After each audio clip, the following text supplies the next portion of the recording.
Jeg vil fortælle om den metabolisk acidose. Og det er en ubalance i syre-base, og den ubalance opstår, når stofskifte i cellerne er påvirket af et eller andet omstændighed. Og jeg vil kigge nærmere på metabolisk acidose, som skyldes i diabetes mellitus. Når man tager almindelig stofskifte i cellen, så cellen den bruger glukose til at danne energi, og som affaldsstof dannes kuldioxid og vand, som skal så føres ud af cellen og gennem blodbanen, så rører det ud til lungerne og nyrerne, hvor affaldsstoffer udskilles. Men for at det kunne foregå så ved hjælp af en enzym, som hedder kulsyreanhydrase, dennes kulsyre, og det kan denne boble, derfor er det vigtigt, at kulsyre bliver spaltet til hydrogenion og bikarbonation. Og det er jo denne hydrogenion, som denne pH i blodet, eller den syre side af pH. I normal stofskift, så er der balance mellem hydrogenion og bikarbonation. Så den antal af CO2, som vi får fra cellerne, bliver ført ud af kroppen, det er i ligevægt. Så er jo kulsyre ligevægt. Og ved ubalancen eller ved sygdom, så for eksempel diabetes. Og diabetes er sygdom, som det er hormonsygdom, hvor insulin kan ikke længere hjælpe glukose til at komme ind i cellen, eller vores bugspytkirtel producerer alt for lidt insulin. Og i det så, når cellen kan ikke den energi fra glukose, så er det jo så smart, at fedtstof kan bruges som energi i vores celler.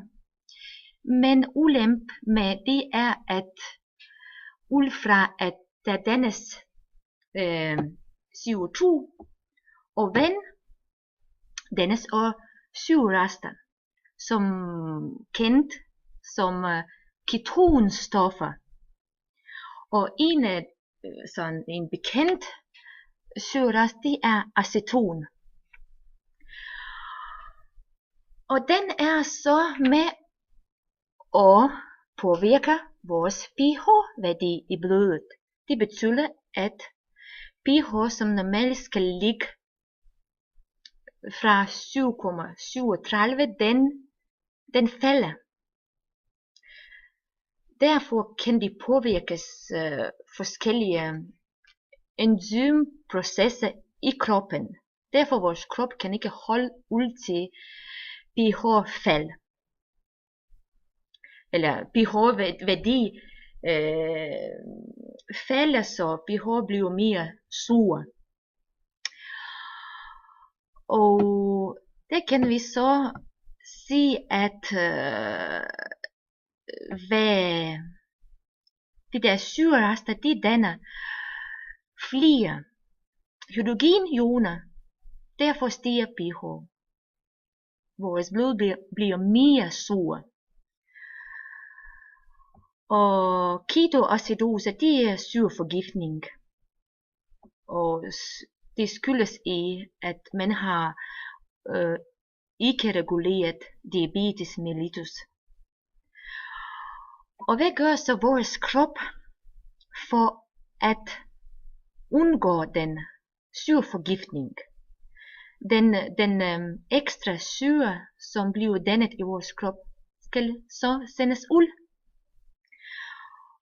Og det kan så foregå via lungerne, hvor en patient, som har diabetes og er syreforgiftet, begynder hyperventilere, som kaldes Kussmaus respiration. Man har meget dybt vejrtrækning, og ved hjælp af den dybt vejrtrækning, så falder jo koldioxidets tryk i blodet. Og på den måde falder hydrogenioner antal i blodet. Så stiger vores pH. Og nyrerne, de kan øge udskillelse af hydrogenioner. Og i den der urinrør, eller i tubulus, hvor præurin bliver sekretion foregik, og præurin blev dannet, så i stedet for at beholde hydrogenioner, så sendes de ud, så de reabsorberes ikke. Og så på den måde også stiger pH og dennes sådan lidt mere basisk.